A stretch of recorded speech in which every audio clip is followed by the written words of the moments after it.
A man in ragged clothes walked into a luxury Mercedes truck showroom and said he wanted to buy 10 trucks.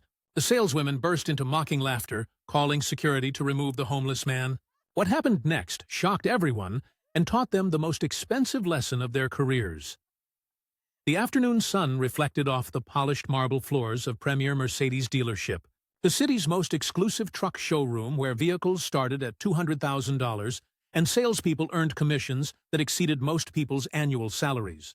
Working the floor were 3 saleswomen in designer suits and expensive jewelry, their attitudes reflecting the elite clientele they typically served, corporate executives and wealthy business owners who purchased fleets of luxury trucks without blinking at 6-figure price tags. The showroom displayed 12 gleaming Mercedes trucks, each one positioned like sculpture under perfect lighting. The atmosphere suggesting exclusivity and sophistication that deliberately intimidated anyone who didn't belong to the wealthy class these vehicles represented. The glass doors opened and Thomas Walker entered, his appearance immediately drawing attention for all the wrong reasons. He wore clothes that had seen better decades, a faded plaid shirt with patches on the elbows, work pants stained with paint and dirt, boots held together with duct tape, his gray hair unkempt and face weathered from years of outdoor labor.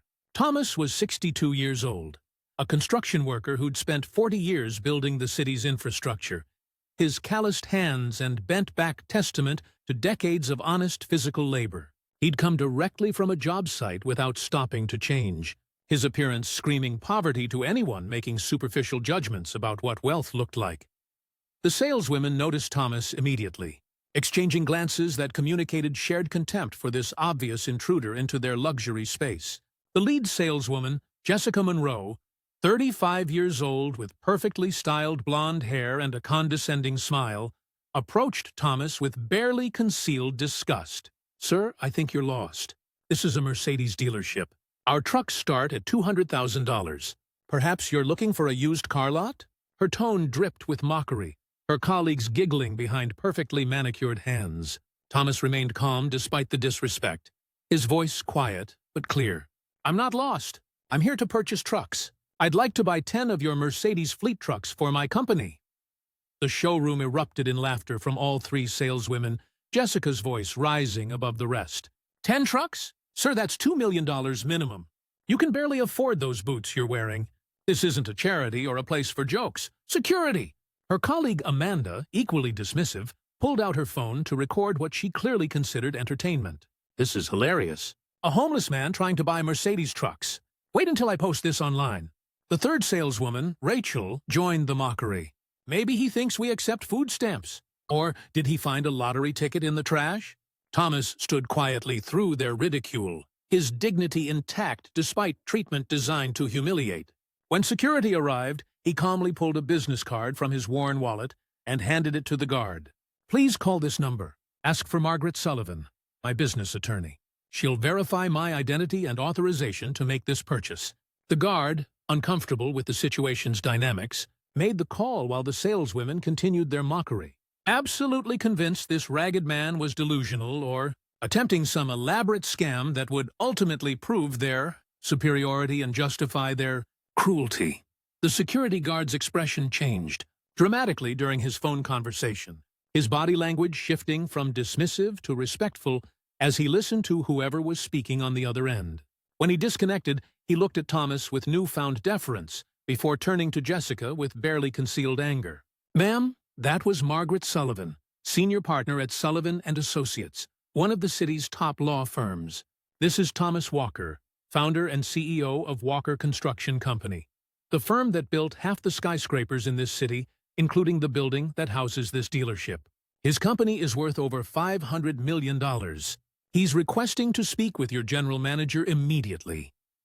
The color drained from Jessica's face as the implications crashed over her like cold water. The other 2 saleswomen stopped laughing, their phones suddenly forgotten as they realized they'd just mocked and humiliated one of the wealthiest men in the city, someone whose construction company had contracts with every major corporation, including Mercedes' parent company. Thomas remained calm, his expression showing disappointment rather than triumph. "I came here prepared to purchase 10 trucks for my company fleet. I chose Mercedes because I respect quality, and wanted to reward my senior foreman with the best vehicles available. But I've been mocked, ridiculed, and nearly thrown out because you judged me based on my clothes rather than listening to my actual request. The general manager, Robert Chen, emerged from his office having been alerted by security about the situation. He recognized Thomas immediately, having seen him at charity events and business conferences where Walker Construction's philanthropy was regularly celebrated. "Mr. Walker, I'm horrified by what happened. Please accept my sincere apologies for my staff's inexcusable behavior." Thomas nodded acknowledgement, but addressed the saleswomen directly. "I wear these clothes because I work alongside my crew on job sites. I don't believe CEOs should sit in offices while their employees do the hard work. These stains are from building the city you drive through in your luxury cars. This dirt is from honest labor. My appearance doesn't diminish my worth or my ability to purchase your trucks." Jessica attempted to salvage the situation, her voice desperate. "Mr. Walker, we made a terrible mistake. Please allow me to help you with your purchase. I can offer our best pricing and immediate delivery." Thomas's response was firm but not cruel. "You had your opportunity to help me when I walked through those doors. You chose mockery instead of professionalism. You assumed poverty meant worthlessness. That's not a mistake. That's a character flaw that cost you the largest commission of your career." Robert immediately understood the implications. "Mr. Walker, I'll personally handle your purchase. Please, let me make this right."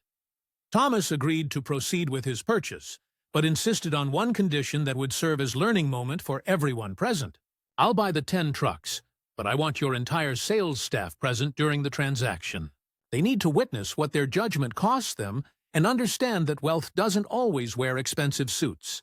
Over the next hour, Robert processed the sale of 10 Mercedes fleet trucks, totaling $2.3 million, the commission on which would have been approximately $115,000, money that would have been split among the saleswomen who'd mocked Thomas instead of serving him professionally. As Thomas prepared to leave after finalizing paperwork and arranging delivery, he addressed the gathered staff with quiet authority, earned through decades of building rather than destroying. "I started my company 40 years ago with nothing but a willingness to work hard and treat people with dignity, regardless of their circumstances. I've employed thousands of people over those decades, many of them coming from poverty, homelessness, addiction recovery. I judge people by their character and work ethic, not their appearance or bank accounts. You judged me in 30 seconds based on my clothes and decided I was worthless. That prejudice cost you significantly today, but more importantly, it revealed something about your values that no amount of money can fix."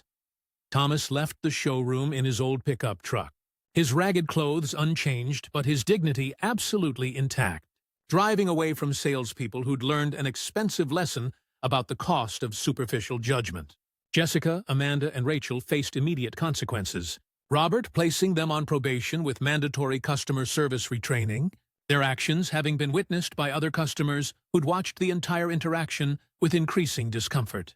The incident was reported to Mercedes corporate headquarters, resulting in policy changes about treating all customers with respect, regardless of appearance, using Thomas's experience as cautionary tale in training materials. The story spread through the business community rapidly. Thomas's grace under disrespect, earning him even greater respect among peers who recognize that true character reveals itself in how we respond to mistreatment rather than how we deliver it. Walker Construction's reputation grew as a company that valued substance over appearance, attracting talented workers who appreciated being judged by capability rather than superficial markers of success.